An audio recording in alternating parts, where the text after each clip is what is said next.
Hi, beautiful people. It's another Tuesday, an amazing one. If you're on the East Coast in the United States, I hope you're not feeling the stormy weather. I hope it's not snowing at your hand. Please endeavor to drive and keep safe. I want us to be real for a second. Do you remember the emergency kit you have placed in the hall closet just down the hall? You brought that emergency kit because you're a responsible person. You know you should have it. But if the lights went out right now, would you even remember where the flashlight is? That exactly is how compliance or the compliance manual that a lot of us have, that is what it looks like for us right now. I think you know that feeling that, yes, I do have a plan, but it is not really your plan yet.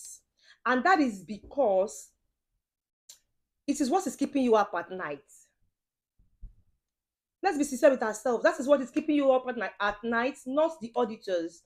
You are thinking about the quiet worry that is the system that you have paid good money for is not your system. It's not your system.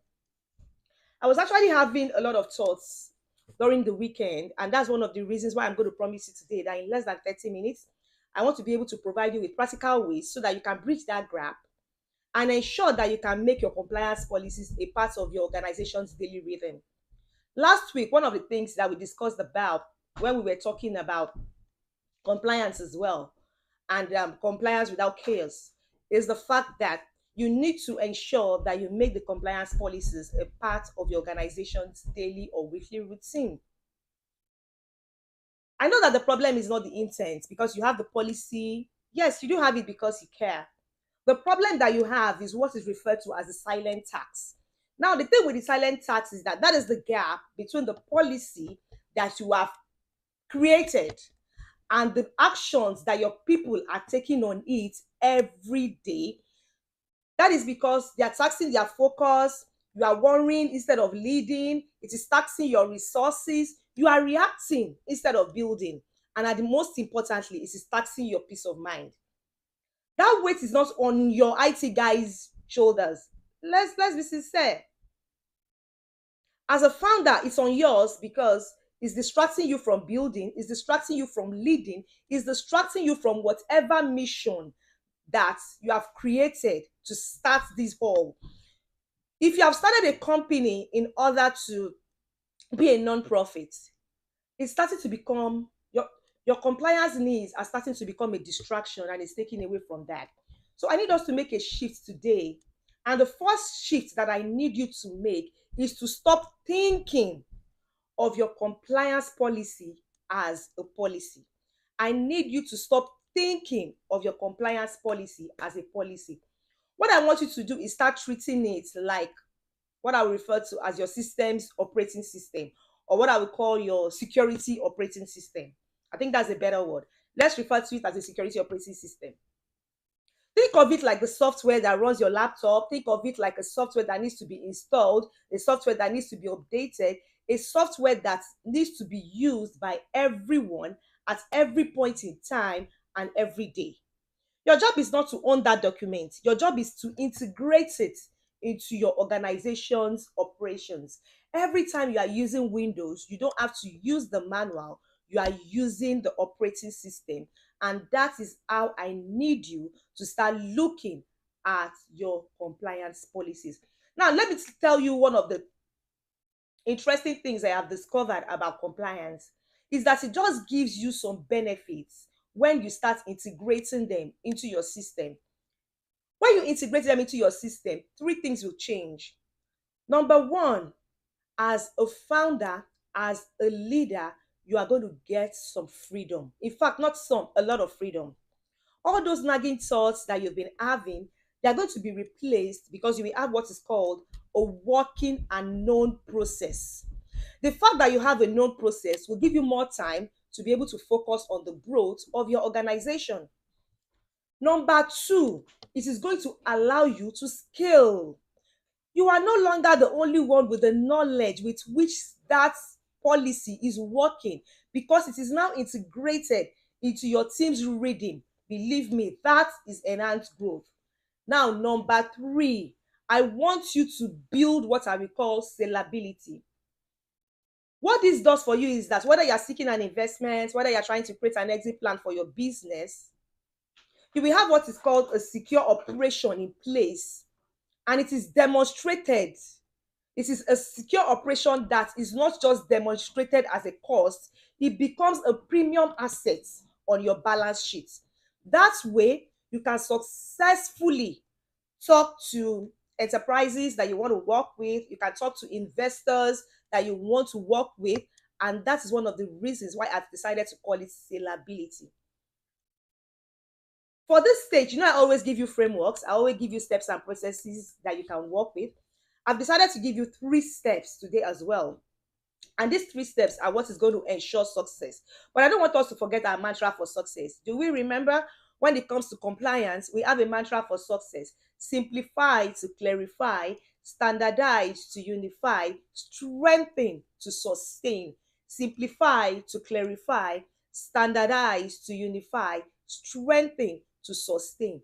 That is also the same structure we are going to be following today. The first step I want you to know, I think I have repeated this several times: remove the legal terms, please. Nobody wants to see the legal speak in your language. They don't understand it. When you look at a 40-page document that you are giving to your best employee, the thing that they're probably going to do is glaze over it. They look at page one, they glaze over, they look at page two, then they just sign it. They don't have to read it through. They just sign it because they want to be done with it. The spirit of what you are offering and giving is lost. So you need to understand that your first job is what is referred to as an informal review.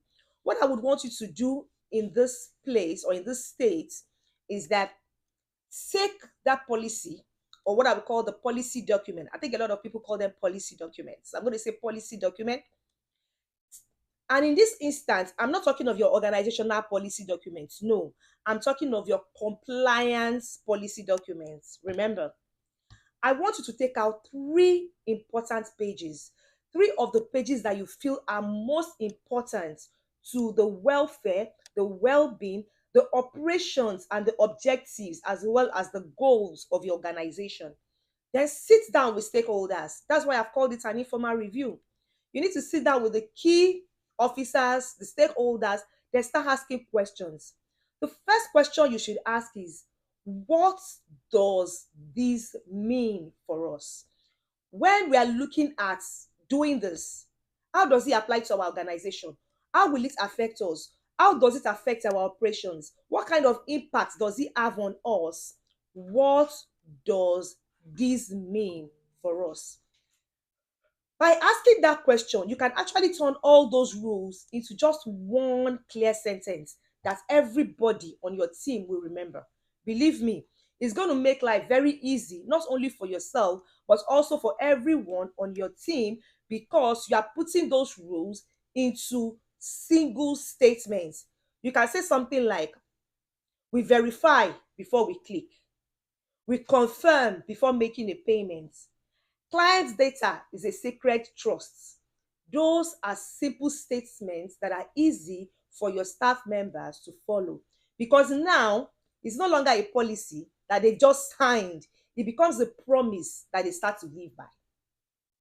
Number two, I need you to create what is called a weekly pulse. One of the reasons why I'm talking about a weekly pulse is the fact that I need you to create a rhythm. I need you to create a cadence. But this time around, you need to make it a part of your daily conversation, not a chore. I don't want you to start seeing it as a task that is a quarterly scramble. Let me use that word. A quarterly scramble that starts to stress everyone out, then fades away after the audit is done. No, we need to change that rhythm. So what I will advise that you do in this instance is that you can create, I will call it a huddle. The reason it's a huddle is because it's a place where you can quickly slip in information that everyone follows constantly, or any of your communication channels. If you are using Microsoft Teams, create a channel on it. If you are using Slack, create it on it. What you can do is that weekly, you are going to add just one question to that channel. All right? On that channel, place a question every week. Something like, how did we live up to our promise to verify before we click last week? Everyone will start talking about it. All the members of your team, they will turn it into a discussion. They will tell their stories. They will tell the almost happened incidents. And that is where learning happens. Believe me, it becomes a magical part, because then they stop seeing it as a compliance thing and start thinking of, this is how we do things here. It becomes a part of your lifestyle. It becomes a part of your culture, because you are no longer just checking a checkbox. You are building a culture. That is how you weave protection into the fabric of your organization. Now, number three, I need you to start measuring what matters. Measure what matters. In this instance, I will tell you to create what is called trust signals. Trust signals, that means I want you to start measuring what matters, like the change in behavior. Don't look at the stack of signatures that is coming in for you. The fact that people completed their exam, the training, the awareness training is not a metric. I need you to create the metrics for success. I have discovered that so many of us are used to tracking that everyone completed the training program. But the truth is that after completing the training program, did they start acting differently? Did they start putting the things that they have learned into action? Those are the metrics that you need to start measuring. I need you to find your North Star signal. Believe me, you need to look for one that stands out, because that is the only metric that shows that what you have put in place is actually working. Now, I'm going to give you three that I believe is very important. Are your team members reporting more suspicious emails? Once they start doing that, that is engagement. All right. Is there a drop in the password reset requests? That is better habits. They are creating better habits. Are they getting used to not clicking phishing emails or links that look like they are phishing links? That actually shows you that they have an understanding of the program they have gone through. And when they are confused, they actually report it. Reports just, those are some of the things I need you to think about. All right. So I'm going to ask you to pick just one of those outcomes. Pick just one that matters to the health, or I'm going to use the word health right now, of your business. Which one helps your organization to ensure that you are living for success? What I want you to know is that when you have done all this, you are going to have proof that is not meant for an auditor. All right? That proof is meant for your own peace of mind. And most importantly, you are going to start to see tangible results of your leadership. That becomes control.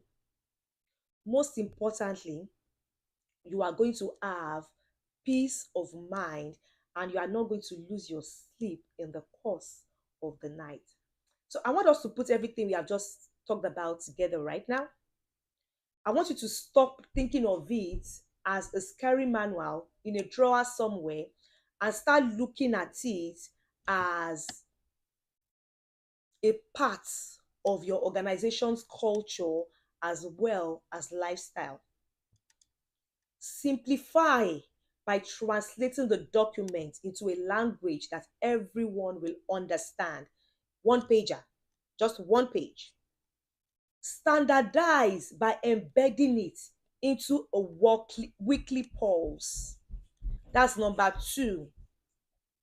Then strengthen by measuring using metrics that will become real trust signals.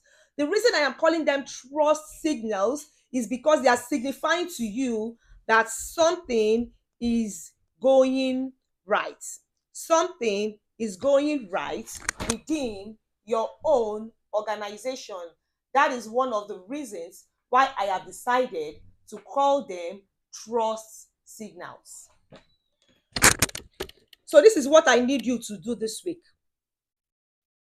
This week, not next month. This week, I need you to have an informal review session. I already told you, it can be a part of your alignment sessions. You can make it one of your alignment sessions, really, but it's just an informal review session because you are going to be looking at your policy documents and picking out the three most important pages that affect your business operations. So what you're going to do is that you're going to block out a 90 minutes meeting. By blocking out the 90 minutes meeting, like I said, make it one of your alignment sessions. Ensure that you are not the only one in that meeting. You have your key people, you have your stakeholders in that meeting.